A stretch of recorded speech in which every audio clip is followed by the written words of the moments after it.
peut-être les enfants qui ont une activité, aller dans leur petite classe, hein, et nous, on va se lever ensemble pour lire la parole de Dieu. Amen.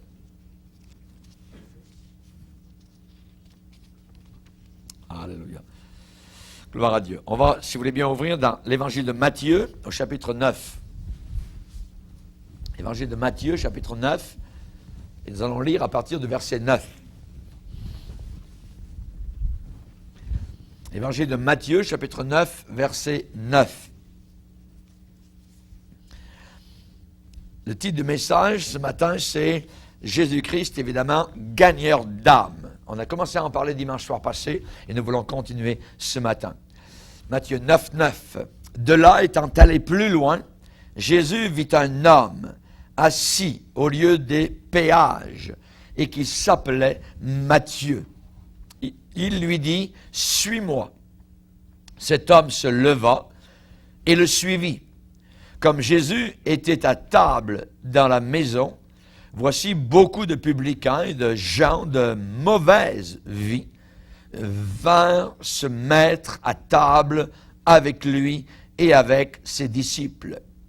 Les pharisiens virent cela et ils dirent à ses disciples, « Pourquoi votre maître mange-t-il avec les publicains et les gens de mauvaise vie? » Ce que Jésus, ayant entendu, il dit, « Ce ne sont pas ceux qui se portent bien qui ont besoin de médecins, mais les malades. Allez et apprenez ce que signifie « Je prends plaisir à la miséricorde et non pas au sacrifice, car je ne suis pas venu appeler des justes, mais des pécheurs. » Amen.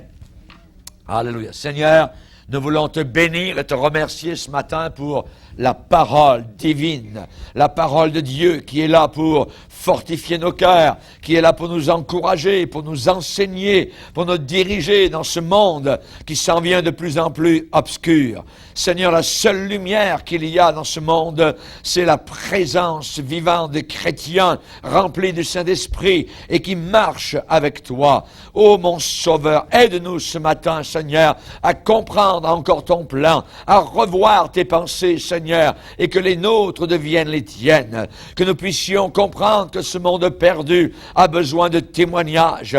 Nous ne pouvons sauver personne, Seigneur, c'est toi le Sauveur, mais nous pouvons témoigner, nous pouvons parler de ta grâce, ton amour, Seigneur, et nous pouvons appeler les gens à la repentance. Aide-nous, s'il te plaît, à être fidèles à ce mandat que tu nous as donné jusqu'à la fin, au nom de Jésus. Amen. Et tout le peuple dit Amen. Alléluia. Vous pouvez vous asseoir, frères et sœurs. Alléluia. Gloire à Dieu. Jésus-Christ, gagneur d'âme. Jésus-Christ était un gagneur d'âme. Jésus a cherché, évidemment, à amener les âmes au salut. Et l'exemple, son exemple, est pour nous, évidemment, de très grande importance. Il était un gagneur d'âme par excellence. Jésus a vécu pour sauver des âmes. Jésus est mort pour sauver des âmes. Donc, c'est, je dirais, la chose principale qu'il est venu faire. Et on voit que lorsque l'ange a parlé à Marie et à Joseph en disant « Tu l'appelleras Jésus », c'est lui qui sauvera son peuple de ses péchés. Donc, il est venu pour gagner des âmes qui sont perdues. Il est venu pour sauver, il est venu pour libérer. Il n'est pas venu premièrement pour nous enseigner, je dirais, un code de loi, spécialement, même si c'est très bien. Il n'est pas venu spécialement, premièrement, pour faire des miracles. Non, pas du tout. Il n'est pas venu spécialement pour pourvoir aux besoins des hommes, mais sa mission, qui doit être la nôtre, c'était de gagner des âmes. C'était ça, la mission du Seigneur. Jésus cherchait constamment les perdus. Il les cherchait et il les trouvait. Gloire à Dieu. On voit par exemple un passage où il dit que Jésus a trouvé Philippe. Voyez, un infirme qui était malade depuis 38 ans, qui avait été guéri, Jésus le trouva dans le temple. Un homme qui était né aveugle, qui avait été guéri, l'ayant trouvé, Jésus l'a cherché, il l'a trouvé. Donc Jésus a souligné l'importance du travail personnel de chaque chrétien qui doit faire le travail de Dieu. Torrey, qui était un grand homme de Dieu dans le siècle passé, a fait une déclaration. C'est un grand gagneur d'âme. Et il a dit, il n'y a aucune comparaison entre les résultats de très bonnes prédications et le résultat d'un travail personnel et persévérant. Et il va citer l'exemple en disant, une assemblée avec beaucoup de membres, de nombreux membres, mais des membres qui ne s'appuieraient que sur les prédications puissantes du pasteur pour gagner des âmes, n'accomplirait rien de semblable à ce que pourrait réaliser une assemblée dont le prédicateur serait comparativement moins bon, mais dont les membres feraient du travail personnel pour gagner les âmes. Amen. Ça veut dire qu'il ne faut pas s'appuyer sur le pasteur ou ses prédications, même si elles sont bonnes. Il faut que nous devenions tous et chacun des témoigneurs, des gagneurs d'âmes. Voyez, Jésus a gagné des âmes. Il a parlé, il a quitté les foules pour parler à une personne ici, une personne là, et ainsi de suite. Il témoignait, et il faut savoir comment témoigner. On ne parle pas de notre Église, on ne veut pas amener les gens spécialement à l'Église, même si évidemment on veut les voir dans le corps de Christ, voyez, mais il faut les amener premièrement à Jésus, à Jésus-Christ. Hier soir, avec mon épouse, on a témoigné, on est rentré à minuit, on a parlé à quelqu'un qui était de Montréal, qui était un musulman, un Marocain, nous étions chez ma belle-fille, et il y avait aussi une dame haïtienne qui était là, et on a témoigné Jésus. On parle de Jésus. Comment on témoigne? Qu'est-ce qu'il faut faire? Voyez, Jésus parlait de sa divinité. Il parlait très souvent qu'il était Dieu en chair. Et dans le témoignage, nous devons parler de qui est Jésus-Christ. Jésus est Dieu en chair. Voyez, c'est lui qu'il faut élever. C'est pas viens à mon église, tu verras ceci, les chants, quoi. On élève Jésus, on amène les gens à Jésus-Christ. Premièrement, ensuite, ils viendront d'eux-mêmes, je dirais, donc à l'assemblée. Jésus a mis l'accent sur sa divinité. Je suis le chemin, je suis la vérité, je suis la vie. Gloire au Seigneur. Alléluia. Que Dieu soit béni. Jésus a insisté aussi sur la repentance. La repentance. Il faut que les gens se repentent de leurs péchés, qu'ils comprennent qu'ils ont offensé Dieu. Et les jeunes gens, hier, j'ai aimé ça, de l'école biblique, hein, ils étaient à peu près, je dirais, peut-être autour d'une trentaine en avant, et ils ont chanté un cantique. J'aimerais bien que Fabienne me trouve les paroles de ce cantique-là. J'ai trouvé tellement beau. C'est sur le péché. Jamais j'ai entendu des gens chanter sur le péché. Vous voyez, ils ont dit dans leur chant qu'il fallait appeler le péché par son nom. On ne l'appelle pas ceci, on ne l'appelle pas une faute, on ne l'appelle pas un manquement. Péché, appelons le péché tel qu'il est. Il faut appeler les choses. Et ça, c'est formidable. Et j'aimerais bien que Fabienne me trouve les paroles. Voyez. Donc, quand on témoigne, on parle de la divinité de Christ. Et on parle de la repentance. N'importe qui doit se repentir de ses péchés. Ils ont offensé le Seigneur, voyez. Notre appel, c'est un appel vers les pécheurs, vers ceux qui sont fatigués, vers ceux qui sont flagellés par les démons, par le péché, par toutes sortes de choses. Jésus a dit, je ne suis pas venu appeler à la repentance des justes, voyez. Mais je suis venu appeler à la repentance des pécheurs. Oui, des pécheurs. Repentez-vous, car le royaume de Dieu est proche. Si vous ne vous repentez pas, vous périrez tous également, a dit le Seigneur. Donc Jésus a parlé de sa divinité, il a parlé beaucoup de la repentance. Et j'aimerais dire aussi que Jésus a manifesté un grand amour envers les pécheurs. Il les a aimés. Il n'a pas aimé leurs péchés, voyez, mais il aimait les pécheurs. Il était très bon, il était rempli d'amour envers ceux qui étaient bas tombés. La Bible nous déclare que Jésus a été appelé l'ami des pécheurs. Non pas qu'il participait, non pas qu'il aimait leur compagnie pour faire leur mauvais coup, quoi que ce soit, mais Jésus était toujours là pour leur parler de se repentir, pour leur dire qu'il y avait une planche de secours, pour leur dire qu'il y avait une bouée de sauvetage pour ces gens, s'ils voulaient bien l'accepter. Jésus-Christ ne les critiquait jamais. Il ne les repoussait jamais. Il essayait toujours de les gagner par amour et par la douceur. Jésus agissait comme cela avec les pécheurs. Voyez, Matthieu, par exemple, était un collecteur d'impôts. Nous l'avons lu. Jésus l'a appelé. Il est dit, Jésus vit un homme assis au lieu des péages qui s'appelait Matthieu. Il lui dit, suis-moi. Cet homme se leva et le suivit.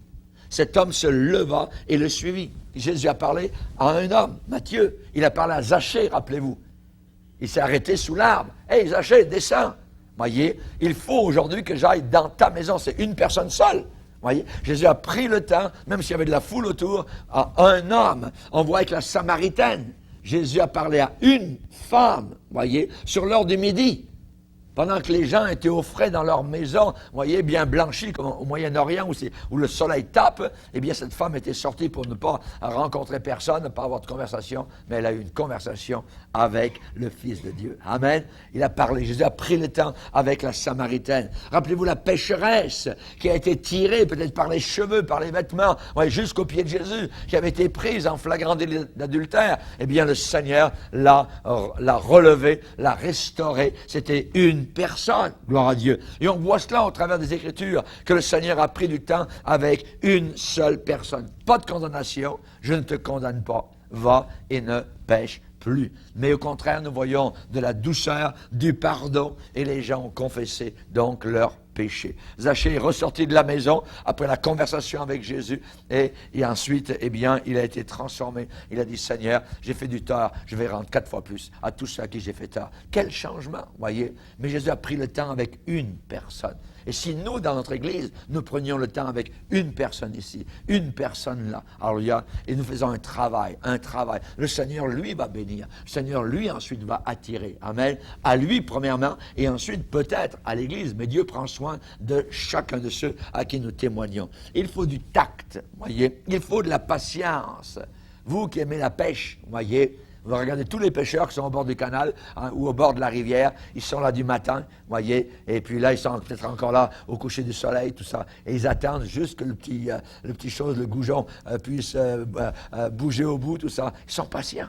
Ils sont patients. Et à la pêche, il faut être patient aussi. La pêche pour les âmes, voyez. Les âmes ne viennent pas mordre tout de suite d'un coup, voyez. Ça prend de la patience, voyez. Il faut évidemment donc avoir du tact, avoir de l'amour, avoir de la sagesse, gloire au Seigneur. On ne prêche pas aux gens. Comme quand vous entendez votre pasteur prêcher à la radio, voyez, condamner le péché, ainsi de suite, voyez. On ne témoigne pas comme ça, voyez. Ce n'est pas comme ça qu'on témoigne. On témoigne avec gentillesse, avec tact, avec amour. Il faut que la personne se sente aimée, voyez. Qu'on n'est pas d'accord avec sa manière de vivre, mais nous l'aimons quand même. Nous sommes remplis du Saint-Esprit. Eux n'ont pas l'Esprit de Dieu. Il faut qu'ils ressentent cela. La Bible dit dans les Proverbes qu'une parole douce brise des os.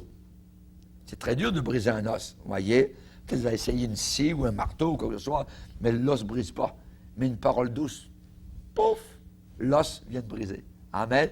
Ce qui est dur, ce qui résiste, eh bien, va briser simplement par une parole de douceur, une parole d'amour. Que Dieu soit béni. Même le jeune homme riche, rappelez-vous, qui était orgueilleux, qui est venu vers Jésus, eh bien, Jésus l'avait appelé comme les autres, voyez. Eh bien, lui, il a dit, Seigneur, moi, j'ai gardé tous les commandements. Imaginez.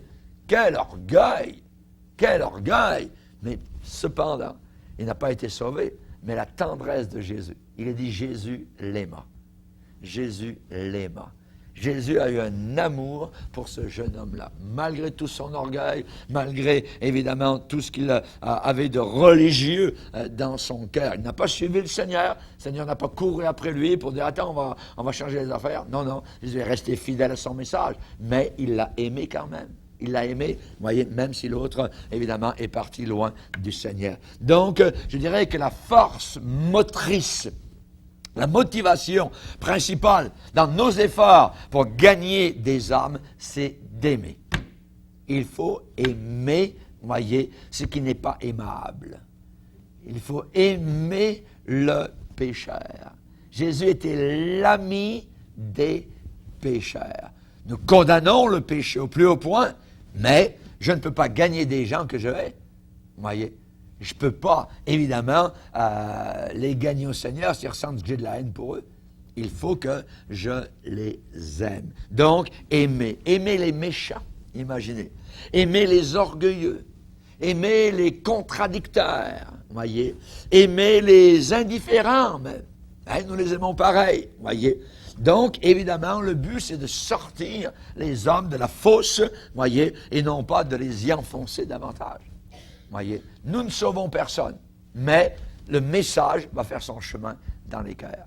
La parole de Dieu est puissante. La parole de Dieu, on l'a vu au travers des années, elle peut être semée parfois un moment précis, et parfois c'est 10 ans, 15 ans plus tard que ça revient. Et il y a des cas parmi nous ici où il y a des personnes qui ont entendu la parole de Dieu dans leur jeunesse. Aujourd'hui, vous êtes dans un âge adulte, et certains sont venus à l'âge adulte au Seigneur Jésus-Christ. La parole a été là, semée dans le cœur, donc alors que vous étiez jeune.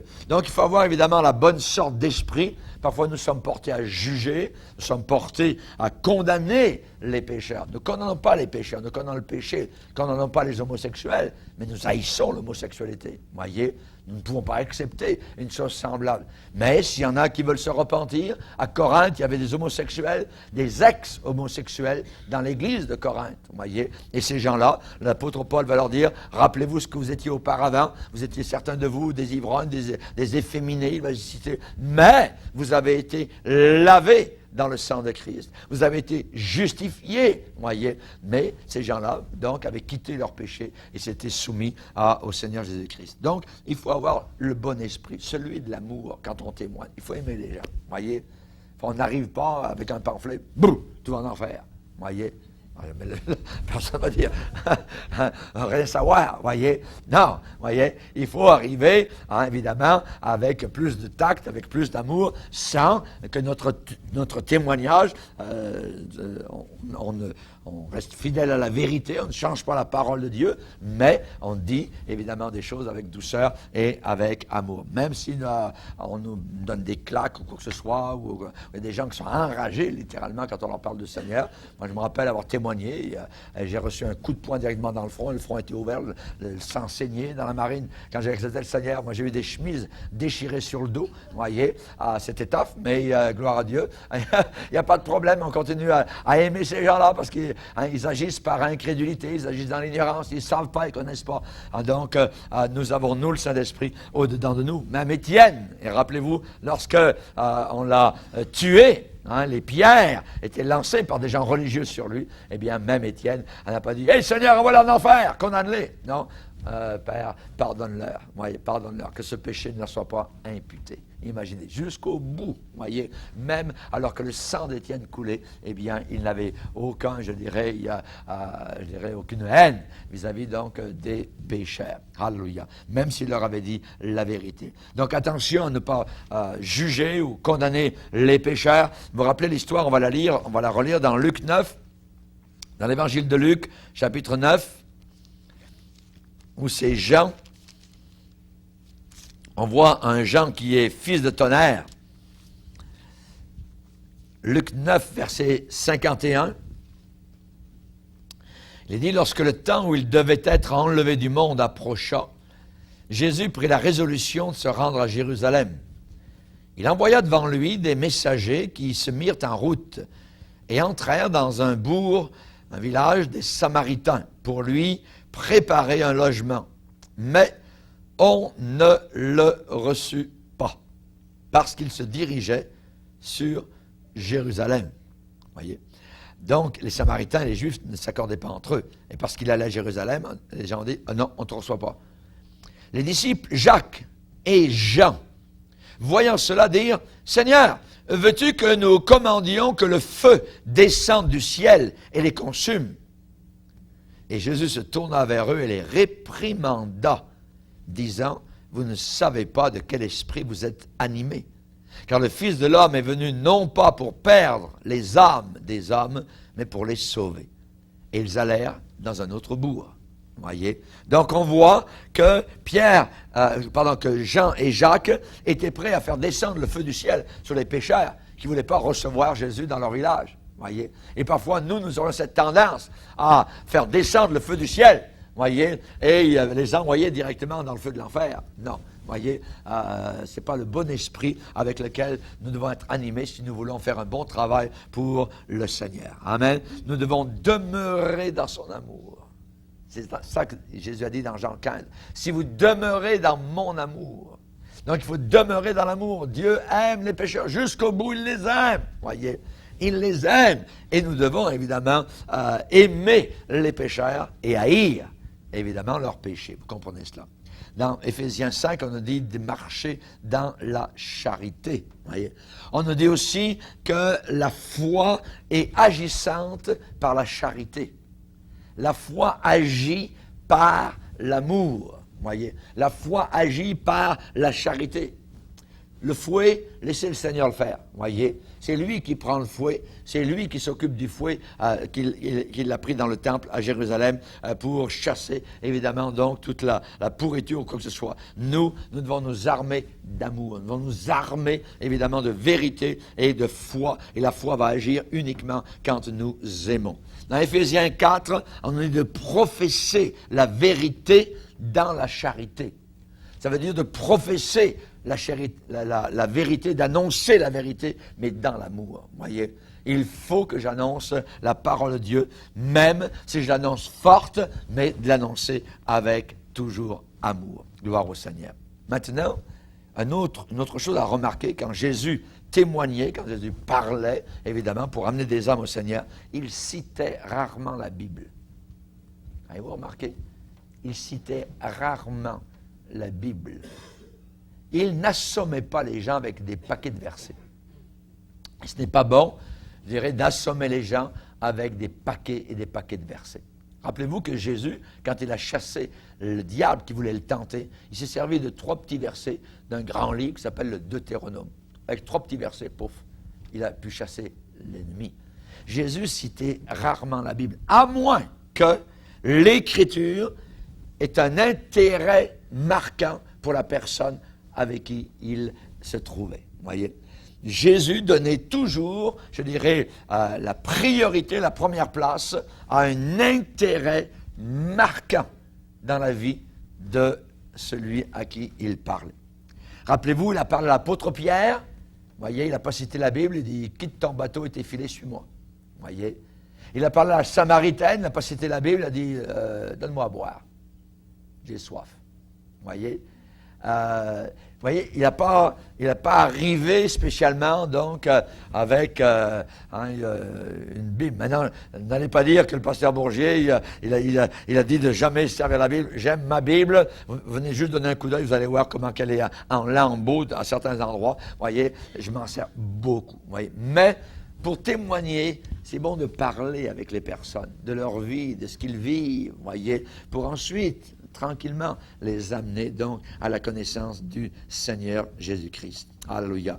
Gloire à Dieu. On voit que quand on débute un témoignage, il faut témoigner de façon simple, claire. Voyez, pas prendre des mots, le salut, la rédemption, la justification, des mots que les gens ne comprennent pas du tout. Voyez, on vit encore dans un monde avec les 2 pieds sur terre, il faut cirer les souliers le matin, voyez, il faut se lever le matin, partir au travail. Voyez, il y a toutes sortes de choses, ils ont des problèmes familiaux avec leur femme, leur épouse, ainsi de suite. Donc, il faut parler avec les problèmes de chaque jour, parler simplement et clairement. On parle, évidemment, naturellement, des besoins du pécheur, on va parler de ses craintes, de ses croyances, qu'est-ce qu'il peut croire, voyez, en lui expliquant ce que Dieu a fait pour nous.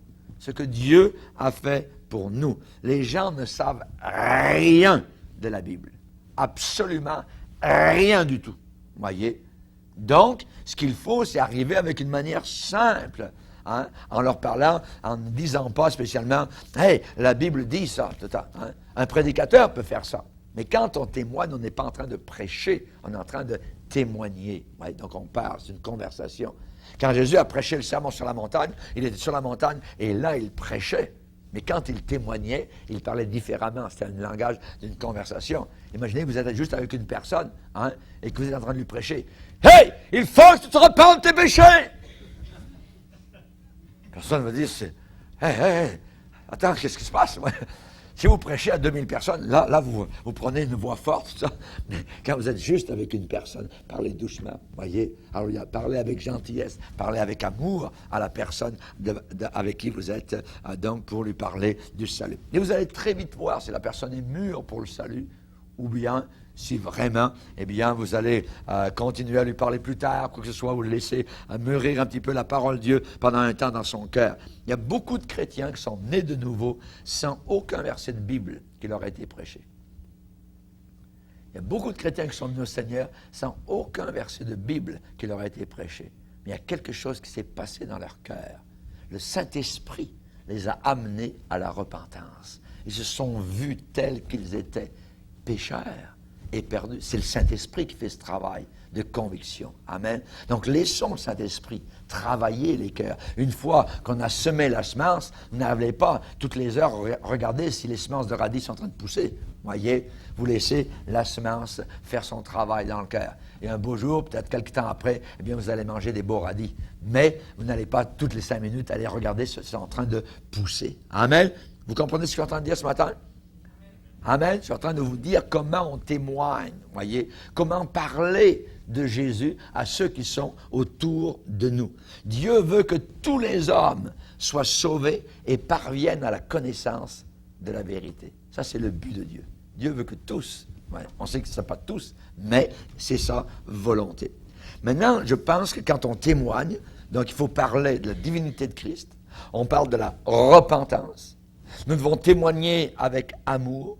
Nous devons aimer les gens, même s'ils ne sont pas aimables, même s'ils ne nous aiment pas. N'arrivons pas avec des paquets de versets, voyez, parce que la Bible dit que l'homme naturel ne reçoit pas les choses de Dieu. Donc, parfois, un verset, des fois, d'y revenir plus souvent, ça va suffire, voyez, pour revenir toujours au même verset.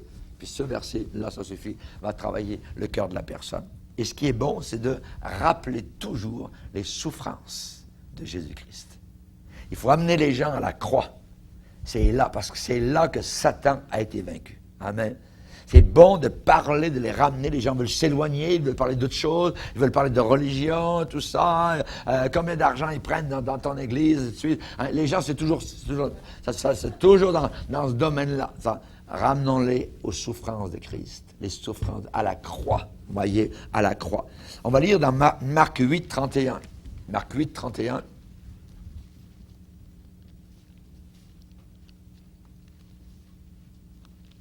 Marc chapitre 8, verset 31.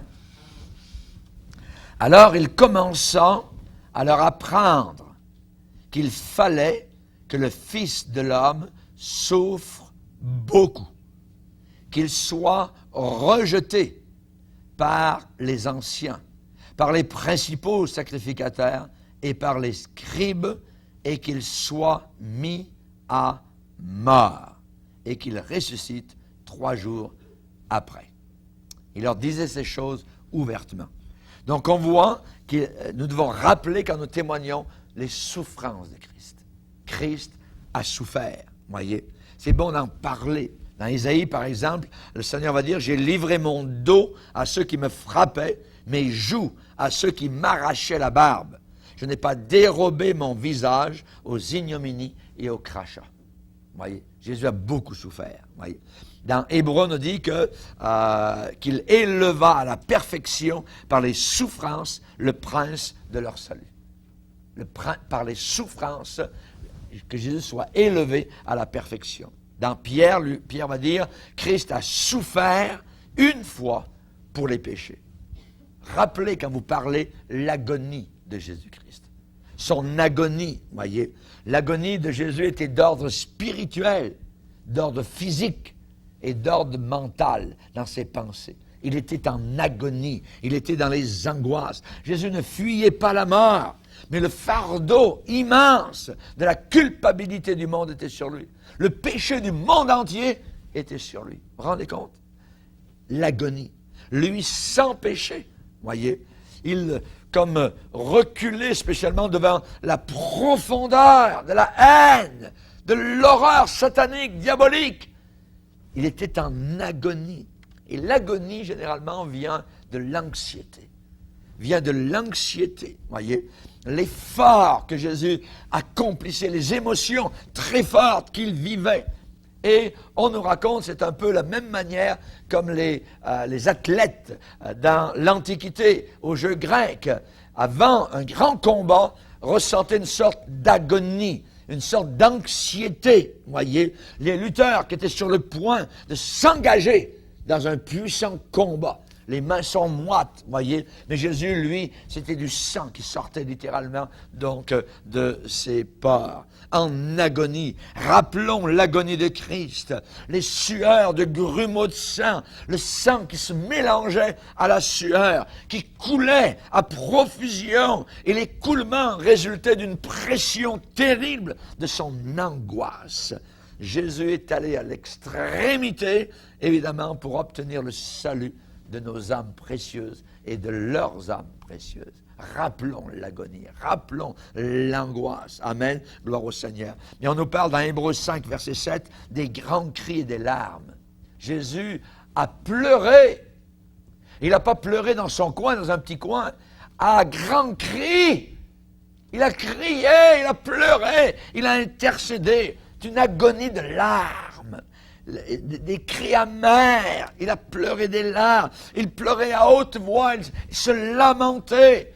Ça, c'est le cri de quelqu'un qui est dans le besoin, quelqu'un qui a besoin de secours. Et nous devons nous rappeler ce prix, rappeler toujours ce qui est autour de la croix, les souffrances, l'agonie, les grands cris, les larmes, à Gethsémani ou au Calvaire, on ne sait pas exactement. Voyez, mais Jésus, évidemment, a subi cette angoisse terrible. Il a dû gémir, pleurer, souffrir pour nous sauver. Et c'est bon de considérer toujours cette scène, de ramener les gens à la croix du Calvaire. Amen. Les gens veulent s'éloigner. Ils veulent faire comme la Samaritaine quand elle sent qu'elle est touchée. Ah oui, Seigneur, c'est quoi la bonne religion là-bas? C'est sur cette montagne ou là-bas? Nos pères ont adoré là-bas. Et nous, où est-ce qu'il faut adorer tout ça? Les gens veulent parler de religion. Non, on les amène à la croix. Il faut ramener les pensées. C'est un combat de pensées. Nous amenons les pensées captives à l'obéissance de Jésus-Christ. Et la croix, c'est un lieu merveilleux. Raison pour laquelle c'est bon de bien connaître les passages qui parlent de la croix, qui parlent des souffrances, qui parlent de l'agonie de notre Sauveur Jésus-Christ quand on témoigne. Gloire à Dieu. Mais Jésus n'a pas souffert en vain. La Bible dit, à cause du travail de son âme, il rassasiera ses regards. À cause du travail de son âme, il rassasiera ses regards. Alors, nous aussi, on est appelés à souffrir pour le Seigneur. On est identifié à lui. Ne reculons jamais, voyez. C'est une dignité de souffrir pour le nom du Seigneur. Quand on vous claque une porte, voyez, quand la personne vous crache au visage, quand la personne ne veut rien savoir de vous, c'est pas grave, voyez, c'est une dignité. Et les premiers disciples, lorsque des choses semblables leur arrivaient, ils se trouvaient joyeux d'avoir été trouvés dignes de souffrir pour le nom du Seigneur. Amen. Trouver digne de souffrir pour le nom du Seigneur. S'identifier à lui. Ce n'est pas notre devoir, c'est notre privilège de souffrir pour le nom du Seigneur. Parfois, on ne témoigne pas parce qu'on a peur de souffrir.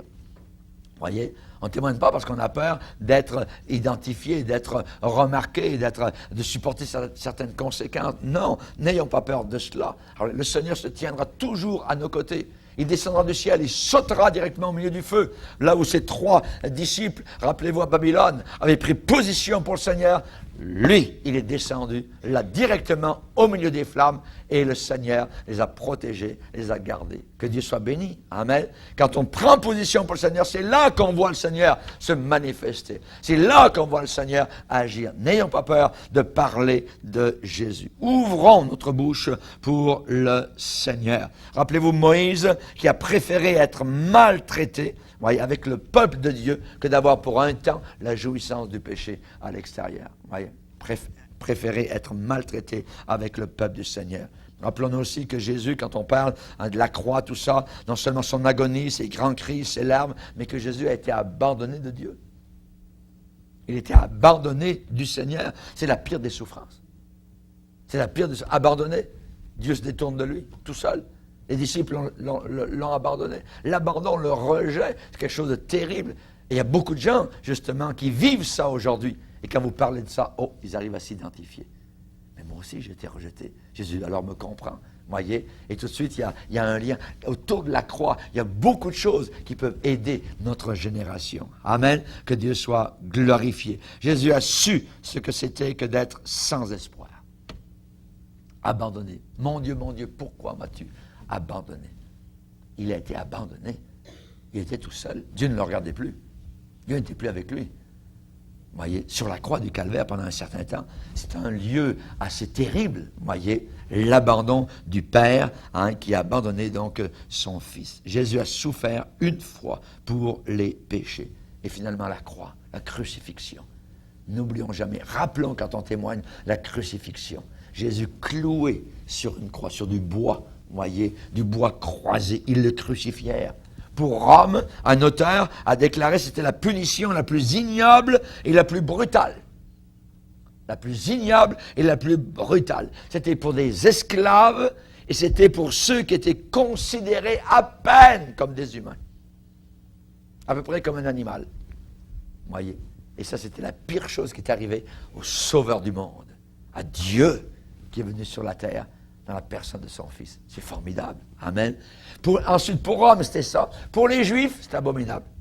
Maudit soit quiconque est pendu au bois. Alors, nous suivons quelqu'un qui a été cloué, quelqu'un qui a été pendu au bois, craché, les coups de poing, défiguré, la couronne d'épines, voyez, le plus grand des bienfaiteurs que la terre ait jamais porté, le plus doux, qui allait de lieu en lieu, guérissant, faisant du bien, cloué sur une croix. Et on leur dit, c'est là ton salut. C'est là ton salut. Il a fallu qu'il paye cher ton prix d'entrée au ciel et regarde tout ce qu'il a dû payer pour que tu sois sauvé. Alors, Jésus est Dieu. Repens-toi de tes péchés. Je t'aime et Jésus t'aime tellement qu'il est mort sur la croix. Il n'est pas venu te condamner, il est venu pour te sauver. Viens à lui maintenant. Amen. Alors on va baisser nos têtes et on va prier le Seigneur.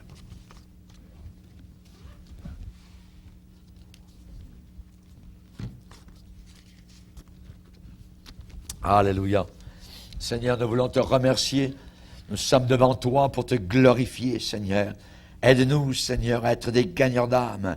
Aide-nous à parler de toi autour de nous, Seigneur, à ne pas craindre, Seigneur. Alléluia. Tu es toujours avec celui qui se tient pour toi, ô Dieu. Merci, mon Sauveur. Tu es vraiment Dieu qui est venu sur la terre. Et Seigneur, nous nous sommes repentis de nos péchés. Alléluia. Aide-nous, Seigneur, à prêcher la repentance, à annoncer, Seigneur, que maintenant les péchés sont effacés pour quiconque vient à toi avec humilité. Ô mon Sauveur, que de souffrance tu as porté à la croix du Calvaire pour sauver ce bas monde bien bas tombé, Seigneur. Alléluia, tu n'es pas venu pour enfoncer les gens plus creux dans leur fosse de destruction, mais pour les en sortir, pour les en délivrer. Béni sois-tu, Seigneur, et aide-nous tous, Seigneur, à parler ici et là, Seigneur, de toi. Aide-nous, Seigneur, à avoir, comme l'Épître aux Colossiens nous le dit, un grain de sel, Seigneur, que notre parole soit assaisonnée de sel et que nous sachions comment il faut répondre à l'un, à l'autre, Seigneur, toujours en parlant de ton amour. Merci, Seigneur, dans le nom de Jésus et pour ta gloire. Amen. Et tout le peuple dit Amen.